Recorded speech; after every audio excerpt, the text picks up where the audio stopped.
Mr. Tate, would you mind signing? Hey, Tate. Come back. Oh, shit. Come over here by me. Let's go.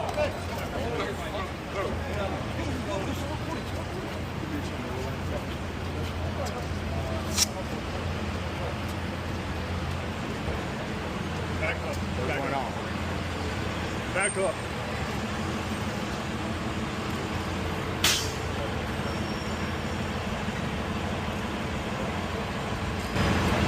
Guys, back up.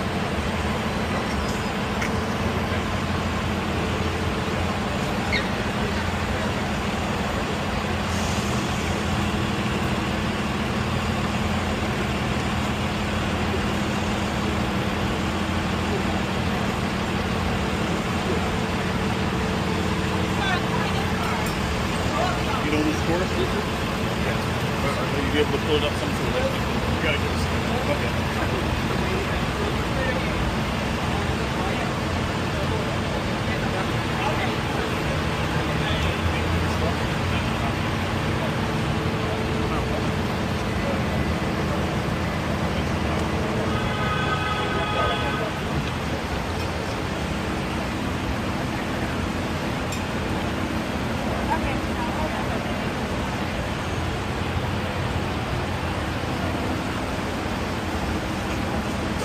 Tristan, anything to say?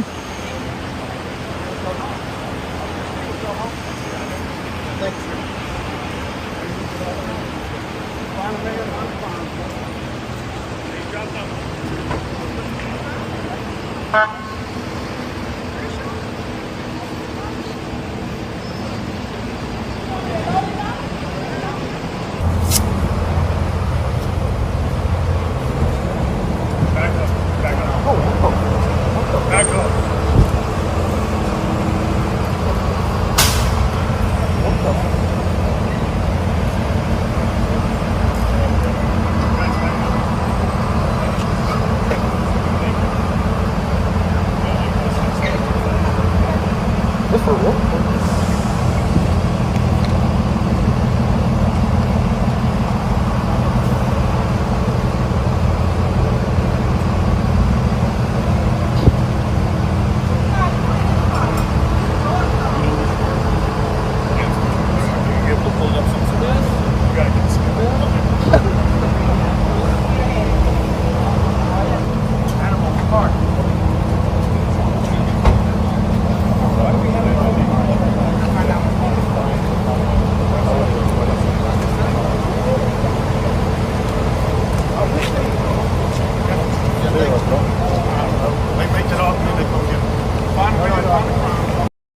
The internet's most controversial brothers are back behind bars, but this time, it isn't the Romanian police knocking on their door.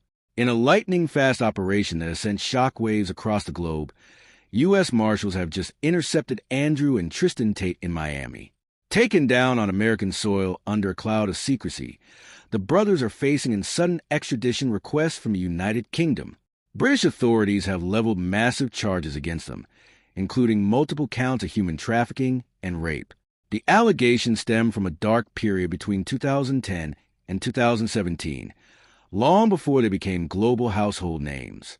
This isn't just another internet feud or a temporary social media ban. This is a coordinated multinational law enforcement strike targeting the very foundation of the Tate empire. The legal net has officially closed, and the stakes have never been higher. If you want to stay updated on this breaking international investigation and see how the legal battle unfolds, make sure to like this video and subscribe to the channel right now. We are breaking down every angle of this fast-moving story as it happens. This sudden arrest in Miami marks a catastrophic turning point for the Tate brothers, shifting their legal battles from the legal system of Eastern Europe directly to the combined forces of Washington and London. For the past few years, the public focus has been entirely on Romania, where the brothers have been entangled in a messy, prolonged human trafficking case. They built a massive online brand around their lifestyle, presenting themselves as untouchable moguls who had cracked the code to modern society. But while they were fighting charges in Bucharest, a completely separate legal storm was quietly brewing back in their home country. The British authorities were methodically building a case that dates back to the days before the wealth, the supercars, and the webcam studios. By involving U.S. federal law enforcement to execute an international arrest warrant, the United Kingdom has signaled that this is an absolute priority. This operation proves that Western intelligence and law enforcement agencies are no longer watching from the sidelines, and they are ready to use every diplomatic tool available to bring the brothers to a British courtroom. To understand how two of the most famous men on the internet ended up in handcuffs in Florida, you have to understand exactly who they are and where they came from. Andrew and Tristan Tate grew up in the United Kingdom, navigating a gritty kickboxing circuit before transitioning into the world of adult webcam businesses. Over the last decade, they systematically weaponized social media algorithms to create a hyper-masculine online academy that attracted millions of young men worldwide. But prosecutors allege that behind the scenes of this digital empire lay a predatory pipeline designed to exploit vulnerable women.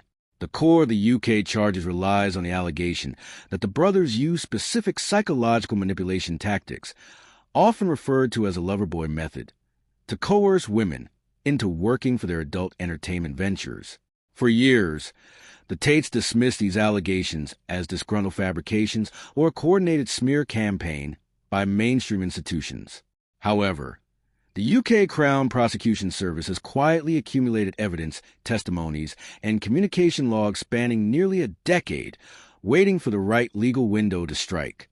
The timeline of this escalating legal crisis began years ago in the shadows of the British internet landscape, but it reached a boiling point over the last several months. Between 2010 and 2017, multiple women in the United Kingdom approached local police departments alleging that they had been subjected to severe physical abuse, sexual assault, and financial exploitation by the Tate brothers. At the time, those initial investigations seemed to stall, leading the brothers to eventually relocate their primary operations from the UK to Romania, a move Andrew Tate openly admitted was partially motivated by a belief that laws were less strictly enforced there. For a long time, it appeared they had successfully left their past behind. But behind closed doors, British detectives never truly closed the files. Instead, they collaborated with international intelligence channels, tracking the brothers' assets, movements, and communication networks. When the Tates temporarily traveled to the United States, British authorities saw a definitive window of opportunity. They immediately submitted an emergency extradition request to the United States Department of Justice. U.S. Marshals, acting on federal orders, tracked the brothers to a luxury property in Miami and executed the warrants before the legal team could even react. But here's where things get disturbing. The timing of this arrest raises massive questions about what law enforcement actually knows behind the scenes. Why did the British authorities wait until the brothers were on American soil to execute a warrant for crimes that allegedly happened nearly a decade ago? The Tates have spent years living out in the open in Romania, frequently broadcasting their exact coordinates to millions of followers. If the UK police had sufficient evidence to charge them with multiple counts of rape and trafficking, they could have issued a European arrest warrant years ago, or worked directly with Romanian prosecutors. The decision to wait until they entered the United States suggests that this was a carefully planned trap, utilizing the incredibly strong extradition treaty between London and Washington. It implies that investigators were worried about the brothers fleeing to a non-extradition country if they caught wind of the British charges. This calculated move has completely blindsided the Tate legal defense network, forcing them to fight a multi-front legal war across 3 different countries simultaneously. What happened next raised serious questions about the actual strength of the evidence held by the state. Almost immediately after the news of the Miami arrest broke, a fierce debate erupted regarding the gaps in the official narrative. The defense team has historically pointed out that British authorities previously looked into some of these exact claims years ago and decided not to prosecute due to a lack of realistic prospect for conviction. This sudden reversal suggests that either brand new, undeniable forensic evidence has been uncovered, or there is intense political pressure to bring the brothers down. Investigative journalists have noted that the UK prosecution's case relies heavily on digital forensics, including archived text messages, deleted server data from early webcam websites, and financial records tracking old banking transactions. If these messages were retrieved from old encrypted servers, it could completely shatter the brothers' defense. However, If the prosecution is relying solely on delayed testimonies from a decade ago, the defense will undoubtedly argue that the passage of time has compromised the integrity of the investigation, setting up a brutal legal showdown in the federal courts. This is the part few people are talking about, and it involves the massive geopolitical ripple effects of this arrest. This case is no longer just about the Tate brothers. It has turned into a high-stakes demonstration of power between Western intelligence agencies and the alternative online ecosystem. By using U.S. Marshals to enforce a British warrant, the legal system is sending a definitive message to internet counterculture figures who believe they can operate outside the boundaries of traditional laws. The social and political impact is already fracturing communities. Millions of young men who view Andrew Tate as a mentor are expressing deep distrust in the government, viewing the Miami arrest as definitive proof of a coordinated plot to silence an influential voice. Conversely, women's rights organizations and anti-trafficking advocates view this operation as a monumental victory, proving that wealth and digital influence cannot grant permanent immunity from grave criminal allegations. The institutional credibility of both the British judiciary and the American federal police is now directly on the line. The public reaction and media response to the Miami takedown have been completely chaotic, splitting the internet into two radically opposed factions.